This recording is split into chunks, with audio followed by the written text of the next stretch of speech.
আসসালামু আলাইকুম।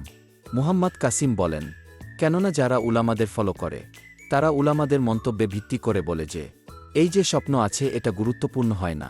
আপনাদেরকে আমি উদাহরণ দিব যে ইসলামের স্বপ্নের গুরুত্ব কত বেশি।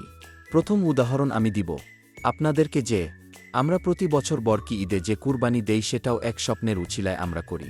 ইব্রাহিম আলাইসালাম স্বপ্নে দেখেছিলেন যে তিনি তার ছেলে ইসমাইলকে আল্লাহর সন্তুষ্টির জন্য কুরবানি দেয়া। তো ইব্রাহিম আলাইসাল্লাম যখন এই আমল করতে লাগল, তো আল্লাহ এরশাদ করেছেন যে যথেষ্ট ইব্রাহিম যথেষ্ট, আপনি আপনার বার্তা সত্যি করে দেখিয়েছেন। তো আল্লাহ ইসমাইলের জায়গায় এক দুম্বা পাঠিয়ে দিয়েছেন, যেটাকে ইব্রাহিম আলাইহি ওয়াসালাম কোরবানি দিয়েছেন। আর ওই আমল আল্লাহর এত পছন্দ হয়েছে যে কিয়ামত পর্যন্ত মুসলমানদের জন্য আল্লাহ দায়িত্ব করে দিয়েছেন যে যারা এর সামর্থ্য রাখে তারা বরকি ঈদে কুরবানি দেয়। তো এটাও এক স্বপ্নের ফলে হয়েছিল। বিস্তারিত জানতে মুহাম্মদ কাসিম।